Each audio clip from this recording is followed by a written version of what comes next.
Glória a Deus, a paz do Senhor Jesus, minhas irmãs. Vamos meditar no livro de Levítico, capítulo 16. Nós vamos falar nesse capítulo sobre o dia da expiação. Yom Kippur, né? Ele pode ser chamado de Yom Kippur. Nós podemos ver aqui no início deste capítulo o Senhor dando recomendações a Moisés, depois daquele episódio triste da morte dos filhos de Arão. Então Deus ordena a Moisés que ele diga a Arão que ele não poderia entrar em qualquer momento ali no templo, né? Dentro do véu, porque o Senhor apareceria naquele lugar. Então, se Arão estivesse ali despreparado num momento inoportuno, ele poderia morrer. Então, o Senhor ele dá essa recomendação a Moisés. O dia da expiação. A expiação no contexto bíblico, ela é um ato de cobrir pecados, né? Perdoar, aplacar ali a ira, né? A culpa pelo pecado, a ira de Deus, a justiça do Senhor. E ela permite também a reconciliação entre Deus e a humanidade através de um sacrifício. É nesse dia em que os pecados do povo eram expiados. E eles podiam ter acesso a Deus por meio do sumo sacerdote, que no caso seria Arão. No dia da expiação, Arão, ele ofereceria sacrifícios especiais pelo perdão dos pecados do povo e também pela purificação do tabernáculo. Um dos rituais, né, mais significativos ali teria um envolvimento também com 2 bodes, nós vamos falar sobre isso. Eu vou falar com mais detalhes sobre isso, mas vamos meditar um pouquinho quando aconteceu, né? Quando aconteceu esse dia da expiação? Esse dia, ele deveria acontecer uma vez ao ano. E Deus determinou que ele acontecesse no 7º mês e no 10º dia. Seria também um Shabat, um sábado, onde eles deveriam descansar, eles não poderiam trabalhar, eles deveriam seguir todas as regras que eles seguiam no dia do sábado. Somente o sumo sacerdote é que teria ali todo o trabalho, né? Com as questões dos sacrifícios, dos holocaustos, de toda a preparação. Só o sumo sacerdote teria responsabilidades neste dia, mas o povo não poderia trabalhar. Seria um dia de descanso. E a palavra do Senhor está dizendo nesse capítulo que eles deviam se afligir. Seria um dia de jejum, seria um dia de consagração, onde eles não poderiam comer nem beber nada durante aquele período. E eles deveriam afligir as suas almas. É isso que está escrito aqui, né? No verso 29, no 29 e no 31, você vai poder ver sobre isso. Então, esse dia era um dia diferente, era um dia especial. Mas era um dia também onde o povo deveria se humilhar, onde o povo deveria buscar ao Senhor, onde eles deveriam se consagrar, afligir a sua carne, a sua alma, né? Quando nós jejuamos, nós nos abstemos dos desejos da nossa carne. Então não tinha danças, não tinha festas, não tinha comida. E tudo isso para eles poderia ser um tipo de aflição. Isso seria o que eles deveriam fazer nesse dia, né? O que acontecia no dia da expiação? O sumo sacerdote, ele deveria oferecer sacrifícios primeiro pela vida dele, né? Ele deveria oferecer sacrifício, né? Deveria ser expiação pelo santuário, pela tenda da congregação, pelo altar, olha só, pelos sacerdotes, né? Que seria o primeiro sacrifício, e depois por todo o povo da congregação. Ele faria esse sacrifício, essa expiação pelo santuário, que era a área que ficava ali dentro do átrio, pela tenda, onde estava a Arca da Aliança, pelo altar. Mas é interessante a gente analisar por que ele deveria fazer essa expiação pela tenda, né? Não seria o povo que pecava? A expiação não deveria ser feita pelo povo? Por que pela tenda? Por que também pelo santuário? E fiz algumas anotações aqui que são interessantes. Por que expiação pela tenda e pelo altar? Porque eles ficavam contaminados pelo pecado do povo ao longo do ano. Ou seja, as pessoas elas vinham, né? Oferecer seus sacrifícios pelos pecados que elas cometiam ao longo do ano, e isso contaminava o altar, o santuário, aleluia. Então tudo isso precisava ser purificado. Era preciso a purificação. O que contaminava? O que contaminavam eram os pecados. Os pecados do povo, pecados cometidos sem intenção, pecados cometidos pela ignorância. Porque quando a pessoa ela sabia que ela pecava, ela pegava o seu sacrifício, levava até o sacerdote, e ali ela oferecia ao Senhor, para que seus pecados fossem perdoados. Mas alguns pecados eram cometidos involuntariamente. Então, esses pecados sem intenção, eles não recebiam sacrifícios. Então, os sacrifícios foram feitos por esses pecados neste dia, no dia da expiação. Quando o povo sabia, né, que eles pecavam, eles iam até o tabernáculo e ofereciam sacrifícios com as suas ofertas. E ali o tabernáculo se contaminava, porque era feita a expiação durante o ano. Arão não podia entrar no santuário a qualquer momento. Foi isso que nós lemos no início desse capítulo. Porque Deus apareceria em cima do propiciatório. Olha que maravilha, né? O propiciatório é aquela tampa que fica por cima da Arca da Aliança. E Deus, ele apareceria ali naquele lugar. A Arca da Aliança era o objeto mais sagrado que tinha ali dentro do tabernáculo. Porque ela guardava os testemunhos, né? Ela guardava a vara de Arão, que floresceu. Ela guardava os mandamentos, né? Os 10 mandamentos do Senhor. Ela guardava um pote de ouro com maná, que era testemunho da provisão de Deus, Deus que alimentou o seu povo ali no deserto. Então, a arca era o objeto mais precioso ali, né? Daquele lugar. Arão, ele teria que entrar junto com o incenso aceso. As vestes de Arão não eram as mesmas vestes sacerdotais, eram vestes diferentes, eram vestes brancas. Você vai ver isso ali no versículo 4. E quais eram as ofertas que eram oferecidas neste dia? Eram 2 tipos de oferta. A oferta pelo pecado e o holocausto. A oferta pelo pecado, que seria a primeira, né, do sacerdote, ela tinha que ser uma oferta para perdão dos pecados dos sacerdotes, da casa de Arão, né, da descendência de Arão, dos levitas. E essa oferta teria que ser um novilho, uma oferta preciosa, né? O novilho era uma das ofertas mais caras que tinha ali. A oferta pelo pecado tinha que ser um novilho, né? E a oferta do holocausto tinha que ser um carneiro. Depois ele ofereceria uma oferta por todo o povo, por toda a congregação. Nessa oferta nós vemos aqui que eram trazidos do meio do arraial 2 bodes. Um bode serviria para expiação, né? Ele seria morto, seria sacrificado para expiação, para perdão dos pecados. Um bode seria pelo pecado do povo.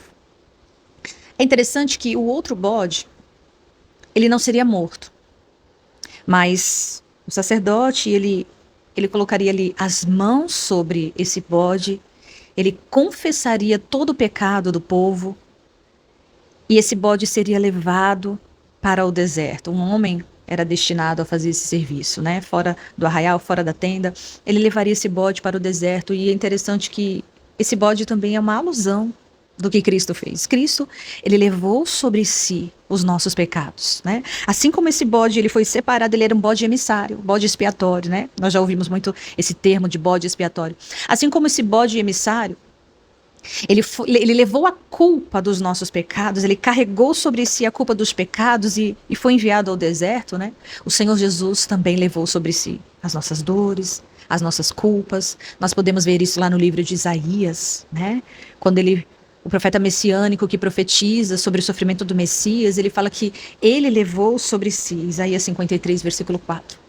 As nossas dores, as nossas culpas, os nossos pecados, todo o castigo que seria para nós estava sobre Cristo. Foi mesmo o que aconteceu aqui com esse bode emissário. Ele levou toda a culpa do povo. Aleluia.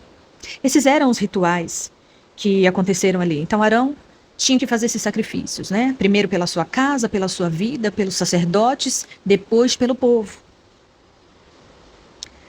Esses holocaustos, eles têm 2 funções.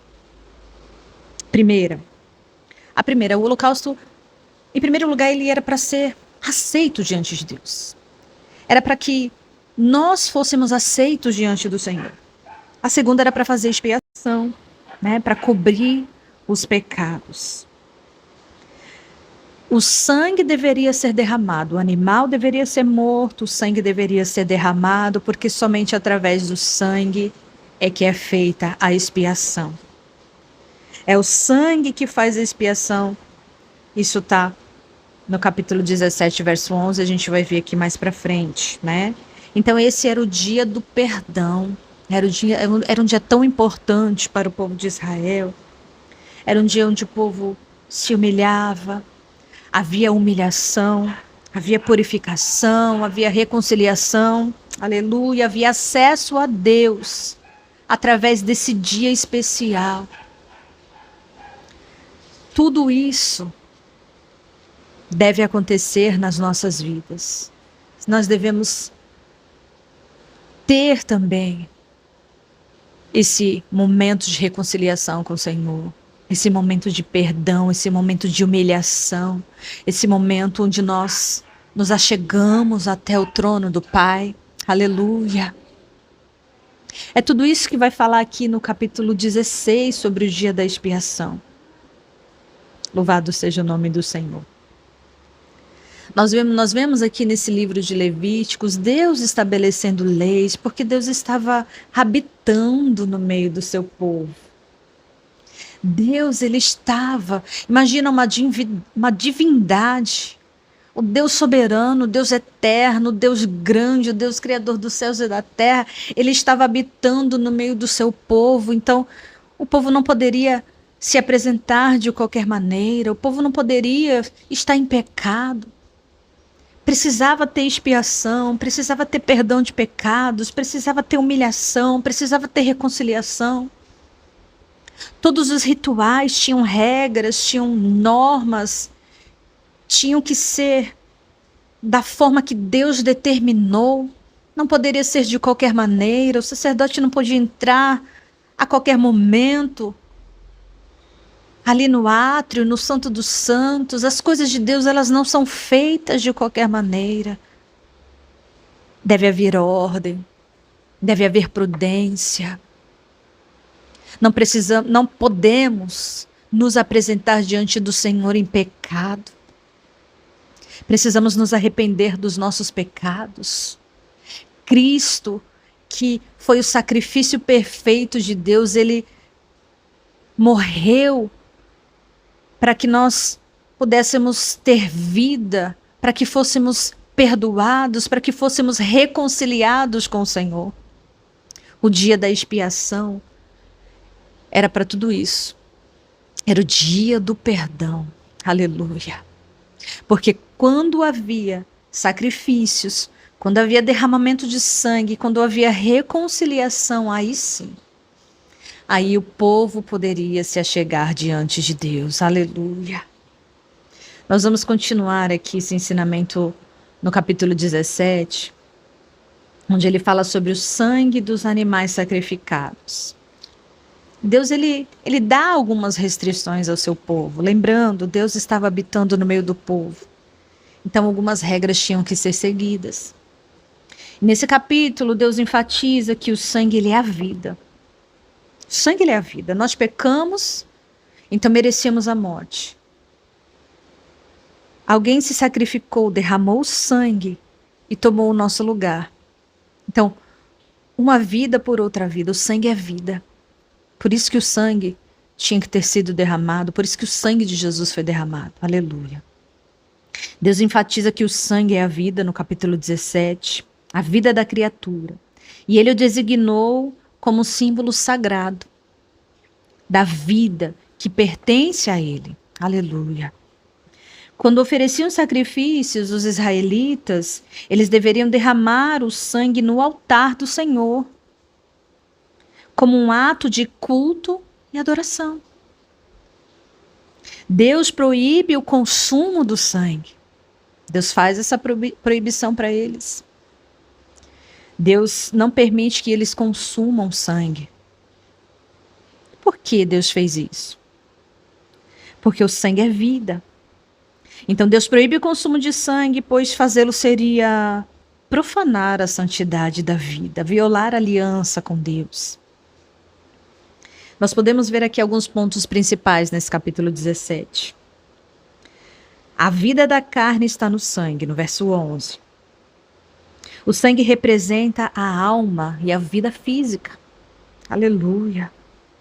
O sangue do animal, ele substituiu a vida do pecador. Então, quando um animal era trazido para ser sacrificado, aquele animal era uma substituição. Ele levava toda a culpa. Todos os pecados eram transferidos, tanto que eles faziam a imposição de mãos. Eles colocavam as mãos sobre a cabeça do animal. Então, o animal, ele serviria como uma substituição da culpa. Ele seria o culpado dos nossos pecados. Aleluia. Pagando o preço da transgressão. Jesus fez isso por nós. Jesus pagou o preço da nossa transgressão. Jesus pagou o preço do nosso pecado. Aleluia. Então Deus proíbe, também nesse capítulo, cultos a demônios, oferendas de sacrifícios a demônios, a outros deuses, a ídolos. Deus também faz essa proibição. No verso 7, você pode ver isso, no capítulo 17. Também interessante aqui, nesse mesmo capítulo, né, que nós estamos falando do 17, o verso 11, versículo 11, ele aponta para o sacrifício de Cristo. Enquanto o sangue do animal era temporário, né, porque eles sempre tinham que fazer novos sacrifícios, né? O povo pecava, trazia ali o animal para ser sacrificado, mas depois pecava de novo, então esse ritual sempre se repetiria. Mas graças ao nosso Senhor e Salvador Jesus Cristo, que o sangue de Jesus foi derramado de uma vez por todas ali na cruz do Calvário. Aleluia. E ele realiza a verdadeira expiação. Olha só que maravilha. Não é mais necessário sacrificar animais, porque o Cordeiro de Deus, a oferta perfeita, morreu em nosso lugar. Ele fez a expiação e a purificação definitiva pelos pecados de toda a humanidade. Oh, glória a Deus. Deus é maravilhoso.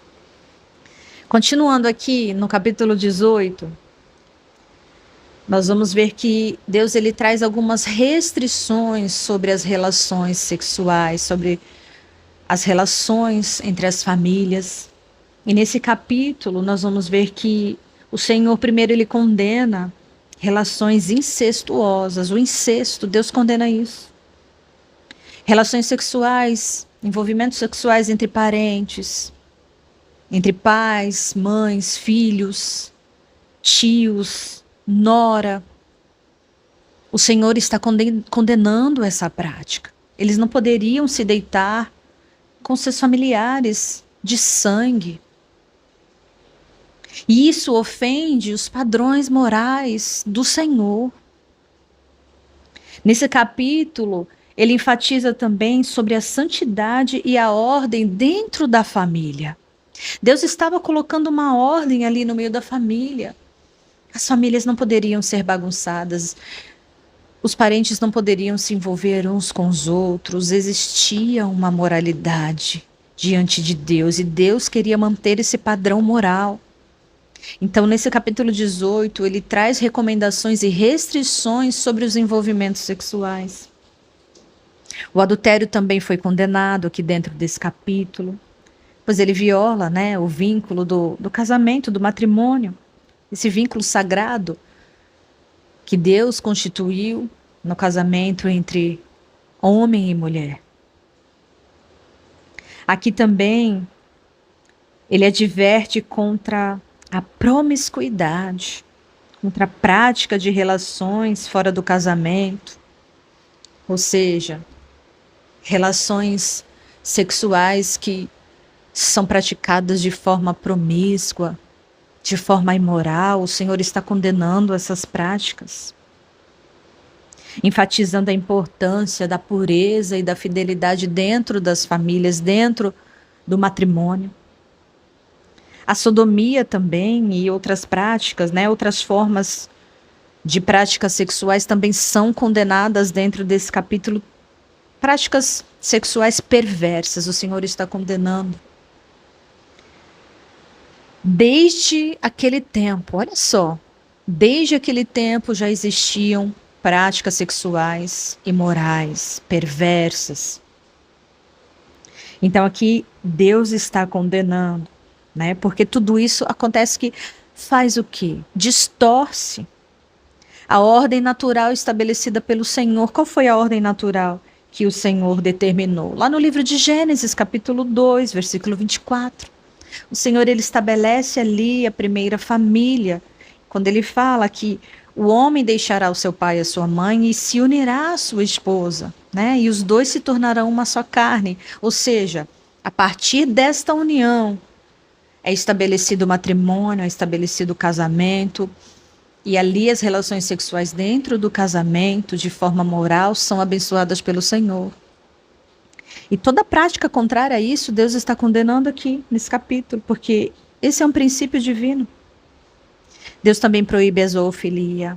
Olha só, minhas irmãs, que tristeza, né? Saber que desde aquela época existiam pessoas que mantinham relações sexuais com animais. Isso é algo muito terrível. É algo tão terrível que aqui no Brasil a zoofilia ela é considerada um crime. Eu até marquei aqui para falar para vocês. Esse é um crime de maus tratos aos animais e existe uma lei, a Lei 9.605 de 1998. Ela determina que essa prática é um crime. E isso já era inaceitável ao Senhor.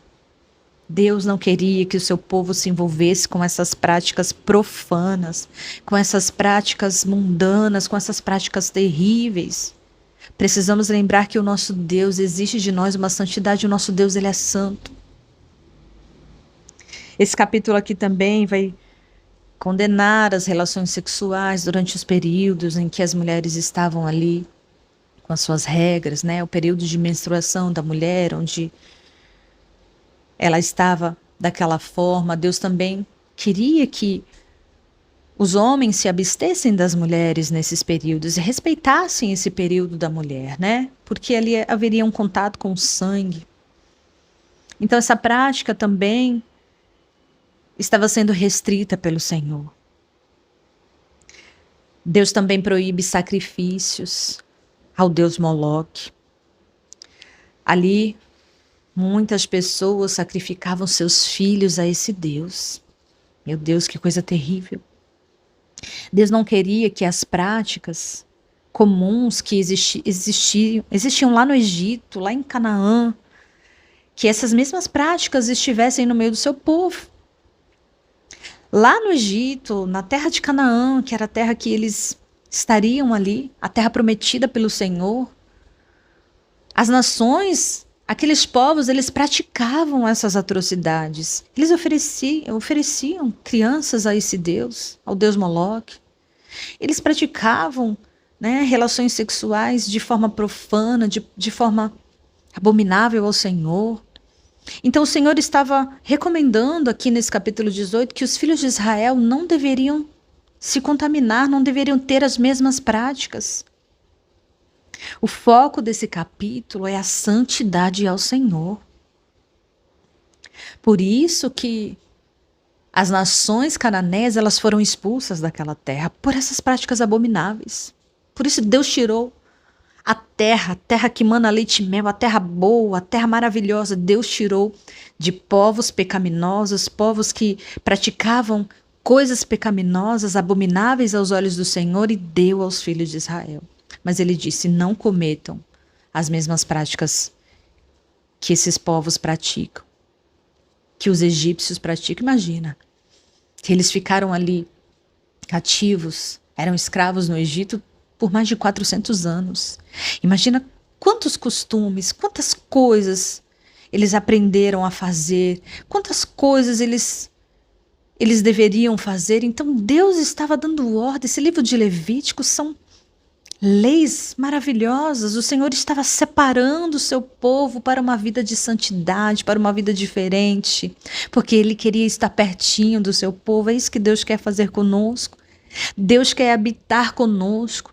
Deus quer estar juntinho conosco, mas para que o Senhor se manifeste a nós, precisamos nos apresentar diante dEle de forma santa, de forma pura, precisamos nos purificar, aleluia.